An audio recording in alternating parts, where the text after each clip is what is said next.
Voilà un peu le, Oh, c'est une topo. C'est une mine au trésor, la France Gall. Mais il y a quelques trésors, effectivement. Tu as tout gardé, Des passes, camion? bah tiens, regarde. Mylène Farmer, Robin des Bois, il y a quelques vieilles. Regarde, des passes de. On sort ça à la pelle, hein, de Johnny Hallyday. Alors ça, si quelqu'un peut me dire sur quelle tournée c'était, je ne me souviens absolument pas de quelle passe de tournée il s'agit. C'est de Banane, là? Tu sais pas quel artiste? Non, Merde. j'arrive pas. Jean-Michel Jarre, enfin bon, quelques petites pépites, tu vois, des Johnny Hallyday, autant il y en a. Oui, Des stars, ça, c'est des anciens courriers. Renaud. Mon pote Renaud. Et voilà, donc tu as toute une kyrielle de documents comme ça, avec des vieilles photos, mais des billets entiers de Super 30. Patrick Bruel. Des Bruel, des Jeanne Masse. C'est la mallette où il y a énormément de passes. Alors voilà, des Sardou de 1991 qui étaient les accréditations qui permettaient de rentrer sur les spectacles. Donc ça permet, en retrouvant tout ce qui est à l'intérieur de la valise, de se souvenir d'artistes, de spectacles. On a fait des artistes qui ne sont pas forcément en haut de l'affiche aujourd'hui. Et puis ça retrace toute une carrière parce qu'on est...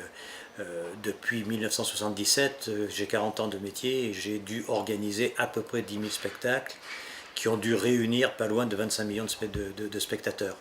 Donc c'est une carrière qui continue, hein, on ne va pas s'arrêter, j'ai encore 40 ans à faire.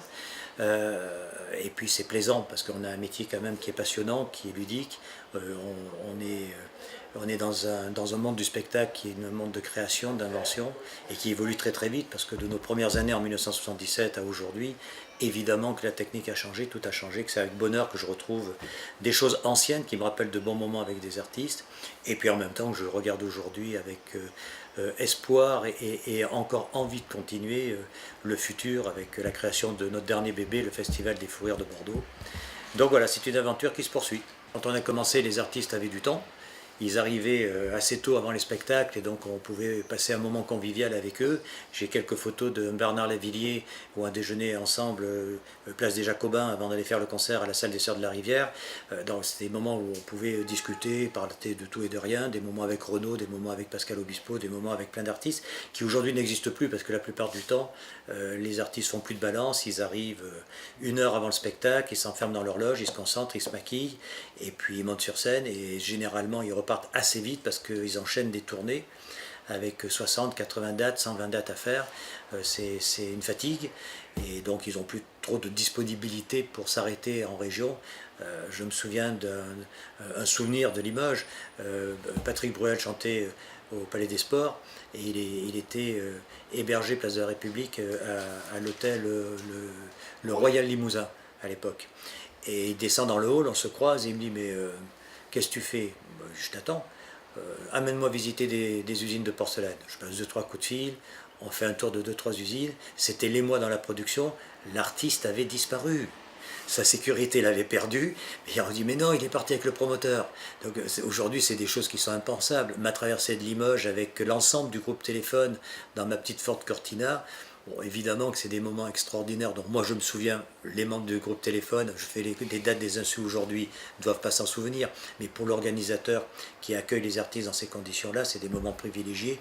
Aujourd'hui, ça serait un petit peu plus compliqué que je dise à Aubert, Bertignac et Kolinka, allez-y, montez dans la voiture, on va faire un tour en ville. Non, ça se fait plus. Pendant que j'étais avec Léo Ferré, justement à Évreux, j'ai vu des affiches d'un artiste que je connaissais sur les murs, et je me suis dit, tiens, il est à Rouen, je vais aller jusqu'à Rouen pour le rencontrer. Je l'avais vu chanter à Paris dans des petits restos, plutôt tendance anarchique. Je monte à Paris, je monte jusqu'à Rouen tranquillement pour le rencontrer. Je rentre dans la salle très facilement, c'était pas comme aujourd'hui, rien n'est accessible. Je vois l'artiste sur scène qui me reconnaît.